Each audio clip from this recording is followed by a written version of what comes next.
Good morning बच्चों, क्या हाल है? आई होप सब बढ़िया ही होगा अभी तक। ठीक है, तो अब हम अपने साइंस जो है हमारी वो बस ख़त्म होने वाली है। उसकी 3 चैप्टर्स और बचे हुए हैं हमारे। एक का चैप्टर 14 जो हम आज पढ़ेंगे, उसका 15, उसका 16, बस हमारी साइंस कंप्लीट हो जाएगी। आई होप आप लोगों को सब कुछ समझ में आ रहा होगा अच्छे से। मैं पूरा ट्राई कर रहा हूँ कि इजी से इजी वे में आप लोगों को समझा सकूँ। तो आज हम लोग जो चैप्टर पढ़ेंगे उसका नाम है वाटर। ठीक है, वाटर वाटर तो आप मतलब आप अपनी लाइफ में कहीं पे भी निकल जाना, अपने घर से बाहर निकल जाओ कहीं पे भी, बिना वाटर के तो आप हमारी लाइफ भी पॉसिबल नहीं है ना। बिना पानी पिए जी सकते हैं? हम नहीं जी सकते। और वाटर तो हम मतलब घिरे हुए हैं चारों तरफ। कहीं भी निकल जाए हम हमारे हमें अपने चारों तरफ वाटर तो मिल ही जाएगा। तो हमको बस उसी के बारे में थोड़ा बहुत पढ़ना है आज। कुछ खास ऐसा भी नहीं है, लेकिन फिर भी पढ़ने वाली चीज़ें तो है ही। जब बुक में दिया हुआ चैप्टर तो मतलब कुछ ना कुछ इम्पोर्टेंट तो होगा ही ना उसमें, इसलिए वो दिया हुआ है। तो आराम से हम पढ़ेंगे, ज़्यादा बड़ा चैप्टर नहीं है। 15-20 मिनट से ज़्यादा भी बड़ी वीडियो बनेगी नहीं इसकी। ठीक है बच्चों, तो वीडियो की लेंथ की टेंशन मत लिया करो कि वीडियो 20 मिनट की होगी, 25 मिनट की हो गई कि 2 पार्ट डाल दिए। उसमें जो आपको मिल रहा है ना अंदर समझने के लिए, उसको देखो, उसके कंटेंट को देखो बस। पढ़ाई की वीडियो है, कोई हंसी मजाक की तो है नहीं जो आप सोच रहे हो कि 5 मिनट में मजाक किया और निकल लिए। तो थोड़ा टाइम लगता ही है एक चैप्टर को समझाने में। ठीक है, वो सब छोड़ो, चलो हम पढ़ते हैं वो अपना चैप्टर कंटिन्यू करते हैं। Chapter number 14, water. अब वाटर से हम क्या क्या करते हैं? हम अब हमारे would be able to cook. हम वाटर से हमारा क्या क्या क्या सीन है, मतलब वाटर का क्या करते हैं हम वाटर से? आप कुक करते हो, बर्तन धोते हो, वॉश क्लोथ्स और बाथ नहाते हो, पानी देते हो पौधों में, उसको ड्रिंक करते हो। तो दिन मतलब आप दिन में 50 काम कर रहे हो, तो उसमें से 20-25 ऐसे काम होंगे जो आप वाटर के साथ ही कर रहे हो। बिना वाटर के उन काम को आप कर ही नहीं सकते। ठीक है, तो आप सोच लो कितना इंपॉर्टेंट है हमारी लाइफ में वाटर होना। ठीक है, apart from drinking there are so many activities for which we use water. Do you have any idea about the quantity water we use in a single day? कोई idea है हम कितना water use कर लेते होंगे? कभी लगाना हिसाब के हम बात कर रहे हैं तो इतना यूज कर रहे हैं, हम पानी पी रहे हैं कितना कितना लीटर पानी पी रहे हैं एक दिन में। अगर आपकी 20 लीटर की बकेट है तो आप कितने बकेट से नहा रहे हो, कितने बकेट से आपके कपड़े धुल रहे हैं। ठीक है, यूटेंसिल्स धोने में कितना टाइम लग रहा है, कितना पानी लग रहा है मतलब। तो ये सारी चीज़ें कभी सोच के देखना कितना पानी आप यूज़ कर लेते हो। ठीक है, ये था इसमें छोटा सा। उसके बाद हमारा टॉपिक आता है where do we get water from. हमें वाटर कहाँ से मिलता है? खुद सोच के देखो कहाँ से मिलता है। हम समरसेबल्स लगाते हैं, हम नल लगाते हैं, हम कुछ भी लगाते हैं। ठीक है, नल हो गया, हमारी समरसेबल्स हो गई। तो ये इन सब में हमें पानी कहाँ से मिल रहा है? ग्राउंड वाटर से ही तो मिल रहा है। ग्राउंड वाटर मतलब जमीन के नीचे से ही तो मिल रहा है हम लोगों को पानी सारा। आप गांव में जाते हो, ट्यूबवेल देखते हो, तो वो ट्यूबवेल कितना गहरा कुआं खुदा हुआ होता है, उसमें एक बहुत मोटा सा पाइप, मतलब एक पाइप जा रहा होता है नीचे। अब हम मोटर चलाते हैं तो वो पाइप नीचे से खींच के लाता है पानी। तो कहाँ से लाता है? वो जमीन के नीचे से ही तो लेके आ रहा है। तो जो भी सारा पानी हमें मिल रहा है वो ग्राउंड वाटर से ही तो मिल रहा है। तो इसका क्या आंसर हुआ कि where do we get water from? Ground water. जो भी हमारा पानी जमीन के नीचे है वहीं से हमें सारा वाटर मिल रहा है कि नहीं मिल रहा? तो इसका जवाब ये हो गया, इसका आंसर ये हो गया। Each of us may be getting water into our homes in different ways, but finally all of us get water from the same sources such as ponds, lakes, rivers and wells. है ना? और हमें कहाँ से मिलता है? River से मिलता है, लेक से मिलता है। लेक्स हो गई, रिवर्स हो गई, वहां से हम अपना पानी वानी लेते हैं, कभी पंप लगा देते हैं लेक्स में, रिवर्स में, देखा होगा आपने। ठीक है, तो ये कुछ चीजें हैं। चाहे हमें सोर्स किसी का कुछ भी हो, मतलब पानी मिलने का तरीका कुछ भी हो, कि भाई कोई कह रहा है कि मेरी टंकी में से पानी आ रहा है, उस टंकी में कहाँ से आ रहा है वो देखने वाली बात है। कोई कह रहा है कि मेरी टंकी में तो कहीं और से आ रहा है, ऐसा नहीं है। उस टंकी में कहाँ से पानी आ रहा है आपके घर की में, वो एक सोर्स है। तो वो सोर्स कुछ यही है, दो चार। एक ग्राउंड वाटर हो गया हमारा, एक हमारी लेक हो गई, एक हमारी रिवर हो गई, ये ठीक है, वेल हो गई, हमारे कुएं जो होते हैं। तो यही दो चार सोर्स है, बस इन्हीं से हमें वाटर मिलेगा और कहीं से नहीं मिल रहा। बाकी आप आपके डिफरेंट तरीके से आपको पानी मिल रहा है, वो अलग बात है कि भाई हमारे यहाँ तो पानी देने वाला आता है या कुछ भी। ठीक है, तो ये हो गया हमारा इसमें कुछ और है नहीं खास। उसके बाद हम पढ़ते हैं वाटर साइकिल। देखो वाटर साइकिल ना मैं आपको एक थोड़ा सा अलग उससे पढ़ाता हूँ, अलग दिखा के। आप इमेज देखोगे ना जब उसमें, तो आपको ज़्यादा अच्छे से समझ में आएगा।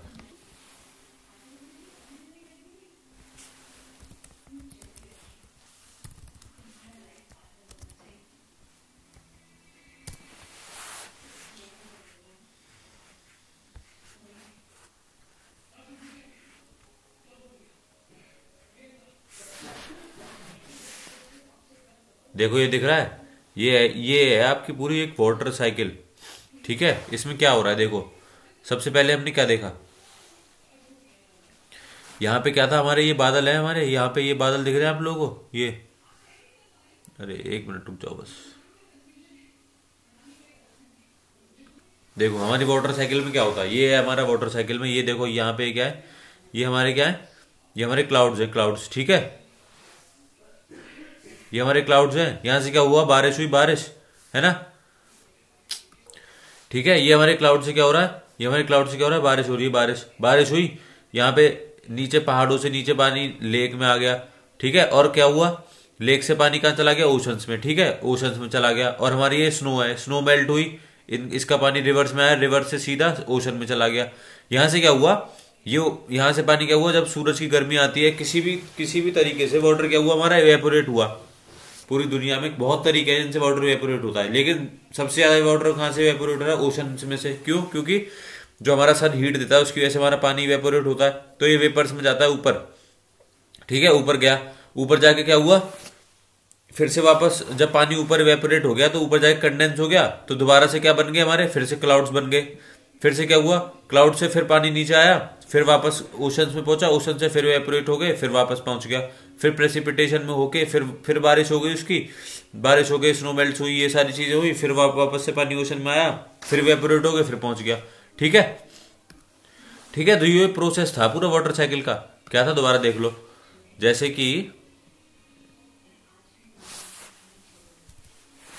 हम कह रहे हैं, देखो ये हमारे क्या है, ये हमारे क्लाउड्स हैं। ठीक है, अब इनमें से क्या हुआ, पानी, इनमें से क्या हुआ, बारिश हुई हमारी, बारिश हुई। किस प्रोसेस से हुई ये बारिश, ये बारिश हुई हमारी प्रेसिपिटेशन की वजह से। प्रेसिपिटेशन मतलब गैसियस फॉर्म में से लिक्विड फॉर्म में वो होना, चेंज। ये प्रेसिपिटेट हो गया।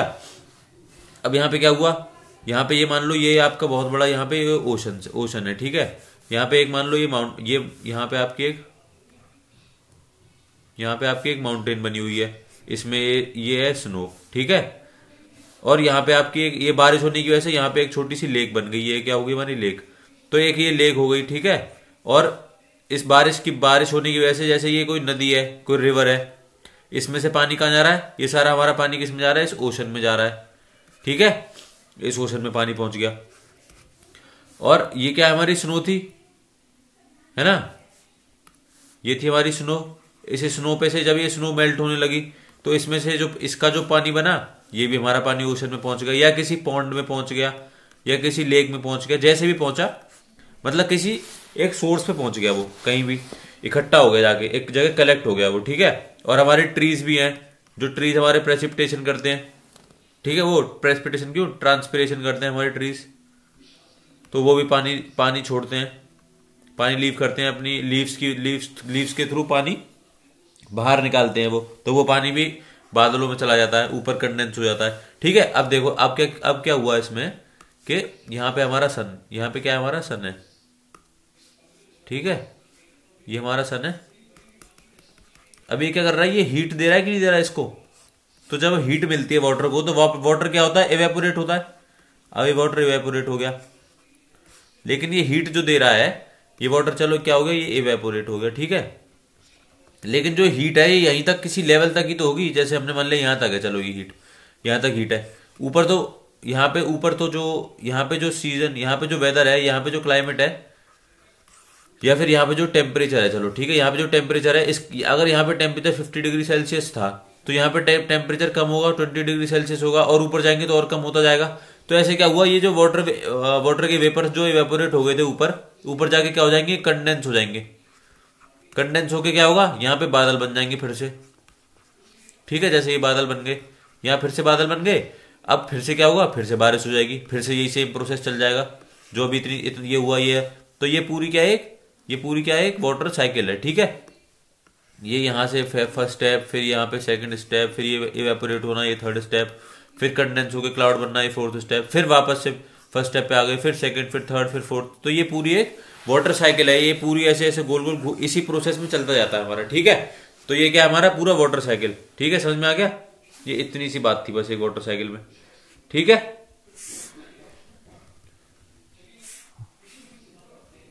ये पूरा वाटर साइकिल इसमें यही था जो मैंने आपको समझाया, ठीक है। इसमें कुछ अलग से नहीं था, कुछ मैं गलत नहीं बता रहा हूँ, कुछ भी अलग नहीं बता रहा हूँ, जो भी है सब बुक में से ही है। अभी loss of water by plants, ये loss of water by plants किससे होता है, अभी मैंने जो आपको प्रोसेस बताया था, ट्रांसपीरेशन, ठीक है। वो जो होते हैं प्लांट्स, वो अपनी लीव्स के थ्रू जो उनको वाटर एक्सेस में मिलता है, मतलब जो उनका वाटर ज्यादा मिलता है, उन्हें ज्यादा मिल गया, ऐसे उनको जितना उनको यूज करना था उन्होंने कर लिया। अब जो उन्हें ज्यादा मिला, ज्यादा था उनके पास वाटर, वो अपने लीव्स के थ्रू उसको इवेपोरेट कर देते हैं, ठीक है। तो उसको क्या कहते हैं, तो ये भी एक अच्छी खासी अमाउंट में होता है। जैसे देखो ये बूजो भाई साहब क्या बताना चाह रहे हैं हमें, Boojho has been reading about transpiration, he asked himself how much water is lost through transpiration by wheat plants that gives us 1 kilogram of wheat. He found out that this is nearly 500 liters, that is roughly 25 large sized buckets full of water, ठीक है। मतलब 1 kilo गेहूं, 1 kg wheat में से कितना पानी evaporate हो जाता है, 500 लीटर्स, है ना। तो बहुत बड़ी अमाउंट है ये तो, 1 kg व्हीट में से 500 लीटर्स पानी जो है वो इवेपोरेट हो जाता है, किस प्रोसेस से, ट्रांसपीरेशन से। तो इस पूरी दुनिया में कितना वीट होता होगा, या बहुत से प्लांट ऐसे हैं जो ट्रांसपीरेशन प्रोसेस से कितना पानी इवेपोरेट कर देते होंगे। तो ये भी एक लॉस ऑफ वाटर वही प्लांट्स होता है। इस तरीके से भी हमारा प्लांट जो है, मतलब हमारा वाटर जो है वो इवेपोरेट हो रहा है, तो ये भी एक प्रोसेस है भाई। उसके अलावा हमारे क्लाउड्स कैसे फॉर्म होते हैं, कैसे फॉर्म होते हैं क्लाउड्स, अभी बताया था मैंने वाटर साइकिल में। जब पानी इवेपोरेट होकर ऊपर जाता है तो उसको टेम्परेचर ऊपर जाके हाइट पे जाने के बाद वहां पे क्या होता है, टेम्परेचर बहुत कम होता है, ठीक है, बहुत कम होता है वहां टेम्परेचर। तो वहां पे जो वाटर वेपर्स जो थे, वो वाटर वेपर जो इवेपोरेट होकर ऊपर गए थे, वो क्या हो जाते हैं, वहां पे जाके कंडेंस हो जाते हैं। तो जब वो ऊपर जाके कंडेंस हो गए तो वो क्या करते हैं, क्लाउड बना लेते हैं, ठीक है, क्लाउड बना लेते हैं ऊपर जाके, ऐसे हमारे क्लाउड्स बन जाते हैं। ये क्लाउड्स बन गए, ठीक है, ये हो गया हमारा टॉपिक। उसके बाद क्या होता है, पानी बैक टू द ओशंस। कैसे होता है बैक टू द ओशंस, अब देखो, अब बैक टू द ओशंस होने के लिए क्या है, देखो अभी हमने क्या किया, ये हमारे क्लाउड्स बन गए, ये हमने क्लाउड्स बना लिए, ठीक है। अब जब पानी नीचे से इवेपोरेट हो के जा रहा है, जा रहा है, जा रहा है, क्लाउड बनते जा रहे हैं, बनते जा रहे हैं, तो इनकी भी एक लिमिट है ना, एक लिमिट है, वो इतना वजन, इतना वेट अपने ऊपर अपने अंदर रख सकते हैं। जब ज्यादा वेट हो जाएगा तो क्या होगा, पानी नीचे बारिश बन के नीचे आ जाएगा, तो वापस कहां गया वो पानी, हमारा ओशंस में आ गया फिर से वापस।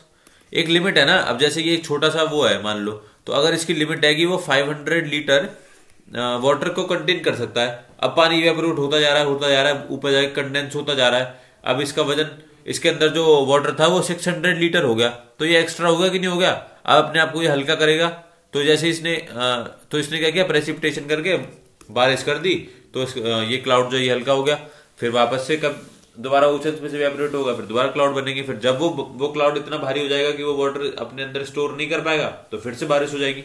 तो ये हमारा पूरा प्रोसेस होता है, ठीक है।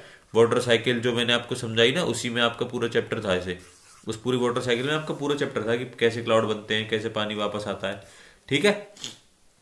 Most of water comes available to us ground water, तो ये सारा क्या है, ओशंस में चला जाता है, कुछ हमें ग्राउंड वाटर के फॉर्म में मिलता है। तो ये था आपका इसमें। अब what if it rains heavily,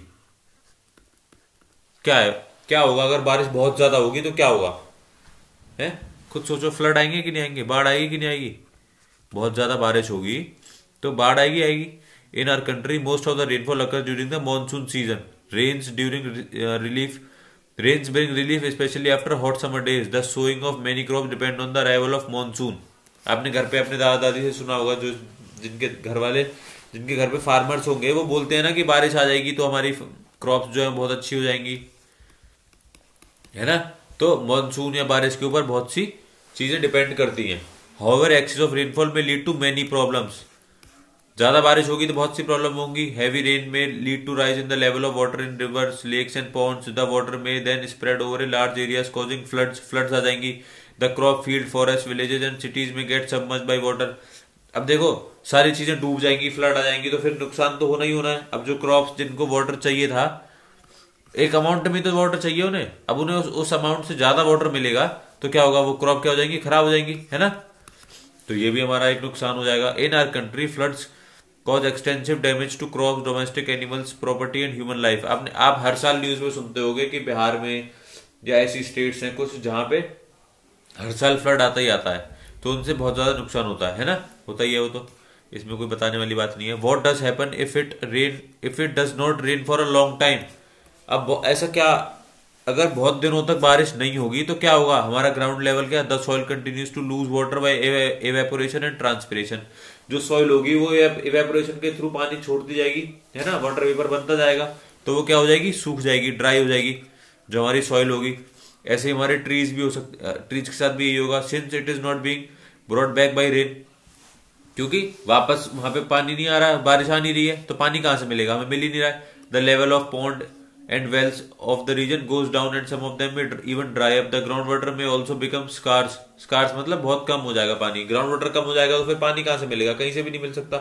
this में लीड टू ड्रॉट, ड्रॉट मतलब सूखा पड़ जाएगी उस जगह पे, और सूखा पड़ जाएगी जब पानी नहीं मिलेगा तो वहां पे लोग कैसे जिएंगे, लोग या फिर जो एनिमल्स हैं, वहां पे लाइफ तो पॉसिबल हो ही नहीं पाएगी ना। ऐसी जगह पे जहां वाटर नहीं है वहां लाइफ कैसे पॉसिबल होगी, नहीं हो सकती, ठीक है। In drought condition it is difficult to get food and fodder. You might have heard about droughts occurring in some parts of our country or the world. Are you aware of the difficulties faced by the people living in these areas? कितनी difficulties होती होंगी उनको water, उस water जब उनको water available नहीं होगा तो कितनी difficulties होती होंगी ना उन लोगों को, उनको फूड कुक करना है, उनको वॉशिंग करनी है, नहाना है, बहुत सी चीजें होती हैं। जब पानी नहीं है तो कैसे करेगा इंसान, नहीं कर सकता, ठीक है। How can we conserve water, कैसे वाटर को कंजर्व कर सकते हो आप लोग, पानी को वेस्ट ना करके। The demand of water is increasing day by day, the number of people day by day. क्यों पानी की डिमांड क्यों बढ़ती जा रही है, क्योंकि हमारी पॉपुलेशन बढ़ती आ रही है। तो ये भी एक रीजन है कि पॉपुलेशन अगर नहीं बढ़ेगी तो हमारा पानी भी तो खत्म नहीं होगा ना। ये भी एक रीजन है कि कंजर्व करने का, कि पॉपुलेशन नहीं बढ़नी चाहिए, वाटर को कंजर्व करने का। और क्या होगा, एक वेस्ट नहीं करना है हमें वाटर, ठीक है। अपने आसपास कभी कोई टैप खुला हुआ देखो जिसको जो यूज में ना हो तो बंद कर दिया करो। कभी भी एक्स्ट्रा पानी कहीं फैलाए मत करो कि कहीं भी फैला दिया पानी, ऐसे काम कभी नहीं करने, ठीक है। पानी जितना ज्यादा हो सके उतना ज्यादा क्या करना है, हमें अपना वाटर जो है उतना ज्यादा सेव करना है, ठीक है। ध्यान में रखना, चैप्टर पढ़ रहे हो, पढ़ाई कर रहे हो, वो सारी चीजें अलग हैं, लेकिन ये जो मॉरल वैल्यूज हैं तुम लोगों की, ये कभी भी खराब नहीं होनी चाहिए, इन सब का भी ध्यान रखा करो, ठीक है। उसके बाद क्या है, हमारा ये भी कंजर्व करने का तरीका है रेन वाटर हार्वेस्टिंग। इसमें क्या करते हैं हम, जैसे बारिश हुई ना, देखो ये रेन वाटर आपने छत से अपने पाइप कनेक्ट कर लिया, यहाँ पे ये वेल डिग कर लिया, आपने गड्ढे खोद लिए, तो इससे क्या हो रहा है, ये पानी पाइप के थ्रू इसमें जा रहा है, यहाँ से और नीचे जा रहा है, और बड़ा ही गड्ढा खोद रखा है आपने, तो यहाँ से क्या हो रहा है, ये ग्राउंड वाटर में चला जाएगा नीचे, ठीक है। तो इससे क्या हो रहा है, हमारा रेन वाटर हार्वेस्टिंग से हमारा वाटर जो है वो क्या हो रहा है, हमारा वाटर कंजर्व हो रहा है, ठीक है। तो ये भी एक तरीका है वाटर कंजर्व करने का, रेन वाटर हार्वेस्टिंग, ठीक है। ये रेन वाटर हार्वेस्टिंग है, roof top rain water harvesting इसे क्यों कहते हैं हम, क्योंकि हम घर की छत पे कर रहे हैं, रूफ की टॉप पे कर रहे हैं, ठीक है। पानी आएगा, यहाँ से पाइप से कनेक्ट कर लिया आपने, यहाँ पे गड्ढे कर दिए और एक और गहरा गड्ढा कर दिया, तो जब यहाँ से पानी इसकी इस वेल में पहुंचेगा पहले, फिर इससे इस वाली वेल में पहुंचेगा, यहाँ से कहाँ जाएगा, ग्राउंड वाटर में चला जाएगा, ठीक है। तो ये हमारा ये हो गया, ठीक है। तो यहाँ पे बच्चों तुम्हारा चैप्टर होता है खत्म, सब कुछ मैंने आप लोगों को पढ़ा दिया है। और इस चैप्टर में सबसे ज्यादा मेन थी वाटर साइकिल। अगर आप लोगों को वाटर साइकिल समझ में आ जाएगी तो आप लोगों को पूरा चैप्टर समझ में आ जाएगा कि कैसे कंडेंसेशन हो रहा है, कैसे वेपोरेशन हो रहा है, ठीक है, कैसे प्रेसिपिटेशन से क्या कहते हैं बारिश हो रही है, कैसे कंडेंस होकर क्लाउड बन रहे हैं हमारे, वो सब समझ में आ जाएगा। बस वाटर साइकिल समझनी है आप लोगों को, और इसमें थोड़ा सा बस कंजर्व करने की चीजें थी, बाकी छोटा सा चैप्टर था, इसमें कुछ ज्यादा खास था नहीं, ठीक है। आई होप कि आप लोगों को सब कुछ समझ में आया हुआ है चैप्टर। तो हम अपनी एक्सरसाइज कर लेते हैं, ठीक है बच्चों। एक्सरसाइज में क्या है, fill in the blank. The process of changing of water into vapour is called, water को वेपर में बदलने को क्या कहते हैं हम, evaporation, the process of changing water vapour into water is called condensation. Water का वेपर में बदलना तो वेपोरेशन होता है, और वेपर का वाटर में बदलना, लिक्विड में बदलना, वो होता है condensation. No rainfall for a year और मोर में लीड टू ड्रॉट। ठीक है, अगर एक साल तक बारिश ही नहीं होगी तो उस रीजन में क्या होगा, सूखा पड़ जाएगी, drought in that region. Excessive rains may cause flood, जब ज्यादा बारिश होगी तो फ्लड आ जाएगी, यानी कि बाढ़ आ जाएगी। ठीक है, अब ये बताना है आपको इनमें कि कौन सा प्रोसेस कंडेंसेशन से होगा और कौन सा प्रोसेस इवेपोरेशन से होगा। Water drops appear on the outer surface of glass containing cold water, वो क्या होता है, कंडेंसेशन होता है। ठीक है, एक ग्लास लिया, उसमें ना ठंडा पानी करके देखना, बाहर वाटर ड्रॉपलेट्स आ जाते हैं ना, तो वो क्यों आते हैं, क्योंकि वो वाटर जो है अंदर जो है उसमें वो कंडेंस हो रहा है। ठीक है, इसलिए उस ग्लास के बाहर भी वाटर ड्रॉपलेट्स आपको देखने को मिलेंगे। कभी कोल्ड ड्रिंक करते हो एक ग्लास में, कभी कोल्ड ड्रिंक करना ठंडी ठंडी एकदम, तो बाहर क्या होगा, एकदम गीला गीला सा हो जाएगा ग्लास, तो वो क्या हो रहा है, कंडेंसेशन हो रहा है। Steam rising from wet cloth while they are iron, तो क्या हो रहा है, एवेपोरेशन हो रहा है। गीले कपड़े पे कभी प्रेस करके देखना, धुआं सा उठेगा, तो वो धुआं क्या है, वाटर ड्रॉपलेट्स क्या हो रही है, एवेपोरेट हो रही है। उसके बाद क्या है, fog appearing on a cold winter morning, ये क्या हो रहा है, कंडेंस हो रहा है। फॉग का मतलब क्या है, वो धुंध जो हो जाती है वो वाटर ड्रॉपलेट्स कंडेंस ही तो हो जाते हैं, तभी तो हमको वो फॉग लगता है, तो वो कंडेंसेशन हुआ। Black board ड्राइज up after wiping it, evaporation. Black board पे गीला कपड़ा मार दिया, वो सूख गया, मतलब पानी जो था उसके ऊपर से वो इवेपोरेट हो गया। Steam rising from a hot steam rising from a hot girdle when water is sprinkled on it, ये क्या हो रहा है, ये भी इवेपोरेशन हो रहा है। ठीक है, स्टीम आ रही है किसी के ऊपर से, मतलब वाटर ड्रॉपलेट्स जो है वो इवेपोरेट होके स्टीम बन रहे, मतलब गैसियस फॉर्म में चेंज हो गए। ठीक है बच्चों, यहाँ पे बताना है आपको ट्रू फॉल्स। तो इसमें क्या है, water vapour is present in air only during the monsoon season, not false. हमेशा रहते हैं वाटर ड्रॉपलेट्स एयर में। तो water evaporate into air from oceans, rivers and lakes but not from the soil, ये भी फॉल्स। सॉइल से भी तो वाटर जाता है हमारा। ठीक है, the process of water changing into its vapour is called evaporation, true. The evaporation of water takes place only in sunlight, false. Water vapor condenses to form tiny droplets of water in upper layers of air where it is cooler, true। जहाँ पे air जो होगी वो cool होगी, यानी कि ऊपर height पे जाके, जैसे यहाँ पे आपका ओशन है तो इस एक हाइट पे जाके तो एयर कूल हो जाएगी, तो वहां पे क्या होगा, कंडेंसेशन होगा, वहां पे आपकी क्लाउड की फॉर्मेशन हो जाएगी। ठीक है, तो ये आपका चैप्टर होता है खत्म। ठीक है, आई होप कि आप लोगों को समझ में आया होगा। मैंने पूरी कोशिश करी समझाने की। सबसे मेन चीज तो आपकी यही थी जो मैंने आपको समझाई, वाटर साइकिल। अगर ये समझ में आ गई है ना तो सब कुछ समझ में आ जाएगा आपको पूरा चैप्टर। ठीक है, तो यहाँ पे चैप्टर आपका खत्म होता है। थैंक यू सो मच बच्चों देखने के लिए, सबको थैंक यू सो मच जो भी देख रहे हैं इस वीडियो को। ठीक है, थैंक यू सो मच भाई।